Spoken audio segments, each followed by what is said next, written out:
अस्सलाम वालेकुम व्यूअर्स, मैं हूं शाकिर सोलंकी। व्यूअर्स, खैबर पख्तूनख्वा के जनूबी अजला डेरा इस्माइल खान, टांक, लकी मरवत, जनूबी वज़ीरिस्तान, ये तमाम अजला इस वक्त तालिबान के मुकम्मल कंट्रोल और कब्ज़े में हैं। मौलाना फजल रहमान के कुछ दिन पहले फर्जंद को डेरा इस्माइल खान से अगवा करने की कोशिश की गई थी और असद महमूद को आला सतह की मुदाखलत के बाद, बड़ी सरकार की मुदाखलत के बाद उनको छोड़ दिया गया। उन पर बंदूकें तानी गई थीं, क्लाशनकोफें दनाते फिर रही हैं। दिन दिहाड़े दहशतगर्द असलहा लेकर रोडों पर, सड़कों पर, मेन शाहराहों पर, इवन सी पैक जो बहुत बड़ा यानी शाहराह है, उस पर भी चौकियां कायम की हुई हैं।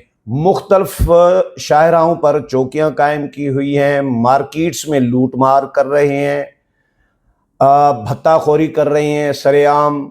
और जो मुसाफिर बसें हैं वो भी आ रही हैं तो उनसे भी लूट मार हो रही है।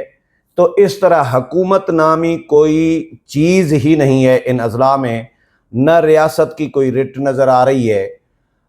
ऐसा लग रहा है कि सरकार के आशीर्वाद के साथ ये सारा कुछ हो रहा है।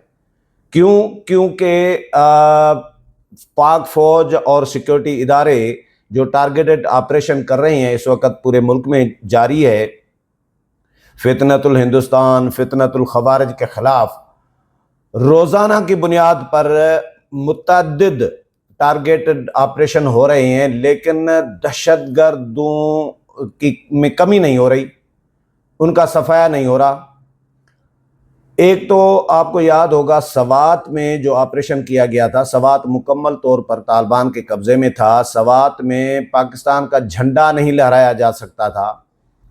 बीबी ने कहा था, शहीद ने, मोहतरमा ने, कि हम सवात में पाकिस्तान का दोबारा झंडा लहराएंगे। और पीपल्स पार्टी के दौर में ही, पिछले दौर में सवात ऑपरेशन किया गया, मौली फजलुल्लाह और बाकी जो हैं इनका सफाया कर दिया गया, सारे अफ़गानिस्तान भाग गए। उसके बाद पाकिस्तान का झंडा भी लहराया गया। उसके बाद सवात पुरअमन भी हुआ।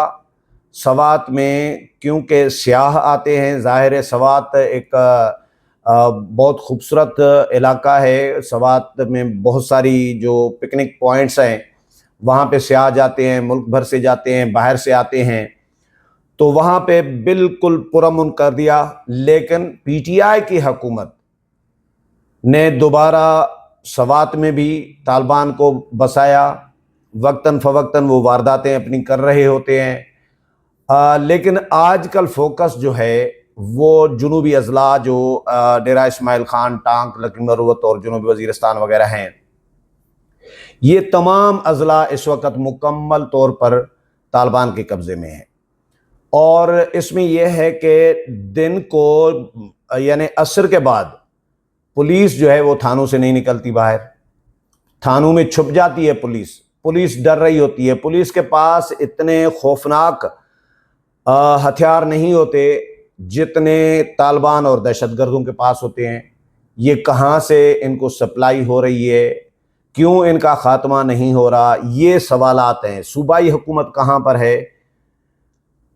पीटीआई पर इल्ज़ाम है कि ये तालिबान को और दहशतगर्दों को दोबारा बसाते हैं, और हर दौर में इन्होंने ये काम किया है।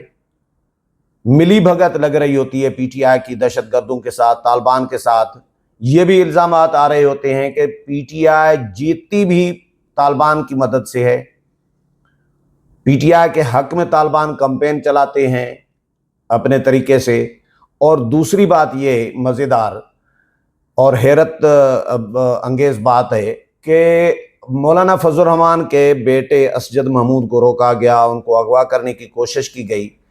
सारी सियासी जमातें मौलाना के घर आईं, मौलाना के पास आए सारे सियासी लीडर्स, वज़ीर आज़म आए, वज़ीर दाखिला आए, पीपल्स पार्टी का डेलीगेशन आया, नून लीग का डेलीगेशन आया, सब जमातें आईं। किसी ने फ़ोन किया, लेकिन वाहिद जमात है पीटीआई। किसी लीडर ने मौलाना फजल रहमान को फ़ोन तक नहीं किया। मौलाना के घर आना, उनसे इज़ार यकजहती, इज़ार हमदर्दी करना या उनसे हाल अहवाल लेना, ये तो दूर की बात है। मौलाना को टेलीफोन तक नहीं किया। हालांकि पहली और अव्वलीन तरजीही जो जिम्मेदारी बनती है वो खैबर पख्तूनख्वा हुकूमत की बनती है, पीटीआई की बनती है, जिसकी हुकूमत है सूबे में। सूबाई हुकूमत ने यानी वज़ीर आला या किसी वज़ीर ने तो जहमत नहीं की, पीटीआई के किसी लीडर ने भी मौलाना के साथ हमदर्दी नहीं की कि मौलाना आपके बेटे को रोका गया है डेरा इस्माइल खान में, क्या माजरा है, हाल हवाल दें, अफसोस करें। लेकिन किसी ने अफसोस नहीं किया मौलाना के साथ। तो इससे क्या मतलब समझा जाए? तो शुकूक व शुबहात तो पीटीआई खुद पैदा कर रही होती है। पीटीआई की सूबाई हुकूमत खुद शुकूक व शुबहात पैदा कर रही होती है। मौलाना को सिक्योरिटी थ्रेट है।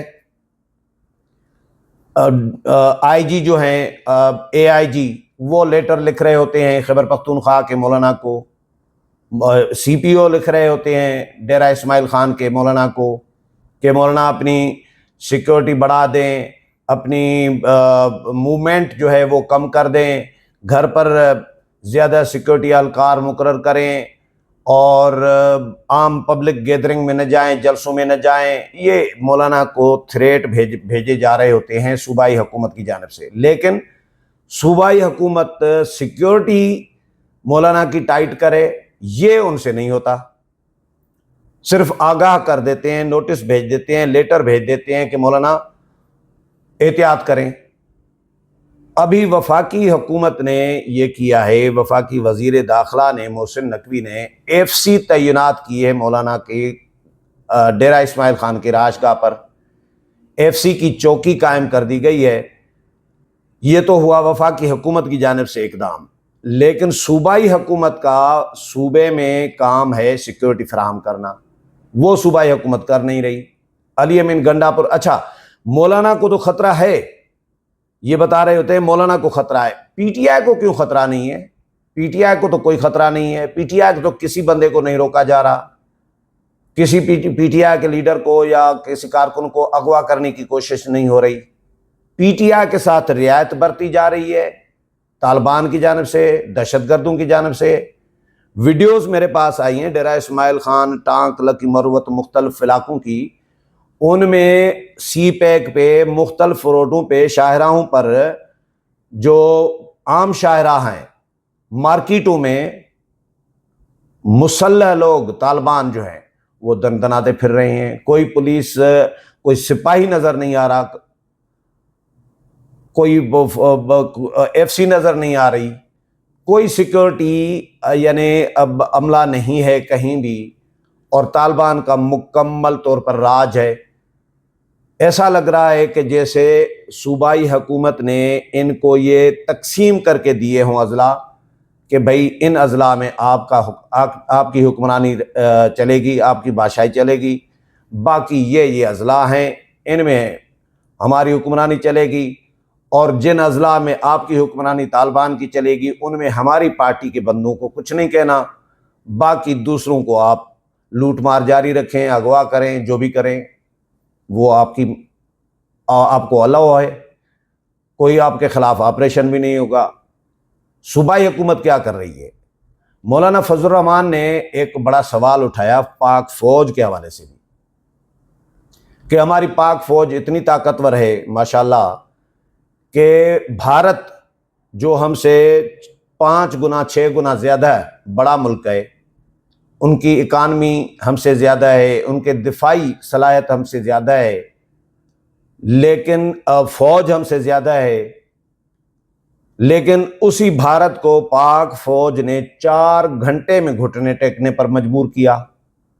ये तो सलाहियत है पाक फौज में। तो पाक फौज ये चंद 100 जो हैं, सैकड़ों की तादाद में हैं दहशतगर्द तालिबान, इनका सफाया नहीं कर सकती, इनको घुटने नहीं टेकने पर मजबूर करती, या इनका सफाया या इनका खात्मा नहीं कर सकती पाक फौज? ये सवाल मौलाना ने, और ये सिर्फ अभी का नहीं है, मौलाना कह रहे हैं 25 साल से आप इन सैकड़ों लोगों का सफाया नहीं कर सकते। रोजाना की बुनियाद पर आती हैं टारगेटेड ऑपरेशन में, इतने खवारिज मारे गए, इतने खवारिज मारे गए, जहन्नुम वासिल किए गए, लेकिन कमी तो फिर भी नहीं हो रही। इनका कंट्रोल और भी मजबूत होता जा रहा है और फैलता जा रहा है। तो इसमें कोताही कहां पर है, ये भी इदारों को सोचना चाहिए कि सूबाई हुकूमत की कहां कोताही है, मरकजी हुकूमत की कहां कोताही है, सिक्योरिटी इदारों की किसकी कहां कोताही है, किसकी कहां कोताही है। जब निशानदही कमी कोताही की होगी तो ही उसका अजाला हो सकता है। तो बहरहाल खैबर पख्तूनख्वा के जो जुनूबी अजला हैं वो बिल्कुल रियासत की रिट नाम की कोई चीज़ वहाँ पे नज़र नहीं आ रही। मुकम्मल तौर पर दहशतगर्दों के साए में लोग गुजार रहे हैं और खौफ और दहशत में ज़िंदगी बसर कर रहे होते हैं। रोड रास्ते से लोग गुजरते हुए डर रहे होते हैं कि कहीं से रास्ता कोई रोक लेगा, कोई अगवा कर लेगा। ठेकेदार ठेका नहीं ले सकते, उनका प्रॉपर कमीशन होता है दहशतगर्दों का, तालिबान का। अगर कोई ठेकेदार बड़े वहाँ पे काम कर रहे होते हैं ना, कंस्ट्रक्टर, तो उनमें इनका प्रॉपरली शेयर होता है, परसेंटेज होती है, जैसे लीगलाइज करके दिया गया हो इनको। तो ये हालात हैं खैबर पख्तूनख्वा के। वफाकी हुकूमत ने इन हालात के पेश नज़र और जो मौलाना के फर्जंद जो असजद महमूद को अगवा करने की कोशिश की गई थी, तो थ्रेट अलर्ट्स भी जारी हुए मौलाना को, तो उसके बाद वफाकी हुकूमत ने मौलाना के रहायशगाह पर सिक्योरिटी बढ़ा दी है और FC की बाज़ाब्ता तौर पर चौकी कायम कर दी है। इस हवाले से मज़ीद जो भी अपडेट आती रहेगी वो भी आपके साथ शेयर करूँगा। अगले प्रोग्राम में फिर मुलाकात होगी, तब तक इजाज़त चाहता हूँ। अल्लाह हाफ़िज़।